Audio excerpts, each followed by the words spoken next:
अस्सलाम वालेकुम नाज़रीन, मैरान टीवी न्यूज़ में वहाँ के पहली कार माहिया फराज शाह सबका पर एक नज़र हेडलाइन ते।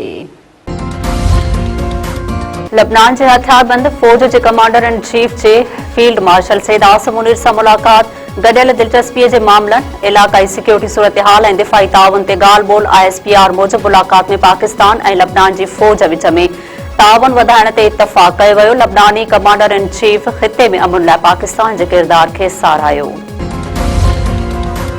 अमरीकी सदर डोनाल्ड ट्रंप चयो आहे त ईरान सां मुआहदे ते 2 खां 3 ॾींहनि में सयूं थी सघनि थियूं। हुर्मुज़ वारो लंघो वेझो अमरीकी हेलीकॉप्टर किरियो आहे।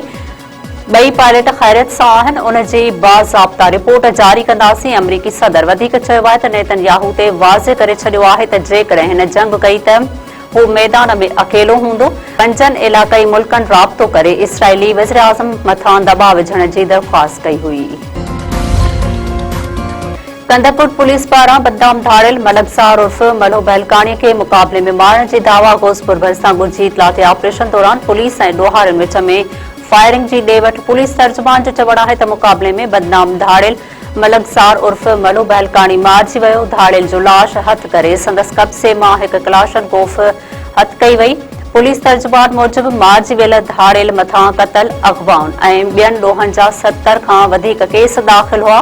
सिंध सरकार तरफ़ां सदस्य सिर जी क़ीमत 1 करोड़ रुपया रखण जी सिफ़ारिश कई वई हुई।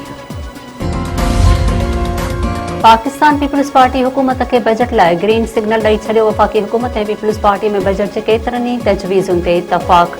कुझु तजवीज़ुनि ते ॻाल्हियुनि लाइ टेक्निकल टीमूं मुशावरत जारी रखंदियूं। इस्लामाबाद में सदर आसिफ अली ज़रदारी ऐं वज़ीर आज़म शहबाज शरीफ़ विच में मुलाक़ात। वज़ीर आज़म तरफ़ां बजट ते ख़दशा ख़त्म कराइण जी ख़ातिरी। वज़ीर आज़म शहबाज शरीफ़ सदर के गिलगित बल्तिस्तान के चूंडुनि में पीपल्स पार्टी की कामयाबी ते मुबारकबाद पेश कई।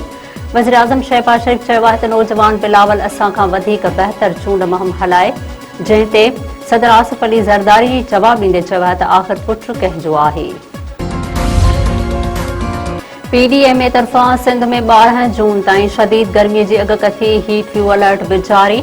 मामूल जी गर्मी पद खां 4 खां 6 सेंटीग्रेड डिग्री वधीक रहण जो इम्कान। कराची डिवीज़न में 9 खां 12 जून दौरान गर्मी पद 39 खां 42 डिग्री सेंटीग्रेड ताईं पहुचण जो इम्कान ज़ाहिर। PDMA मुताबिक़ सखर, शिकारपुर, लाड़काणे ऐं जेकबाबाद समेत केतिरनि ई ज़िलनि में गर्मी पद 48 खां 51 सेंटीग्रेड ताईं पहुची सघे थो। हैदराबाद, बदीन, थरपारकर ऐं ॼामशोर में गर्मी पद 42 खां 45 डिग्री सेंटीग्रेड ताईं पहुचण जो इम्कान।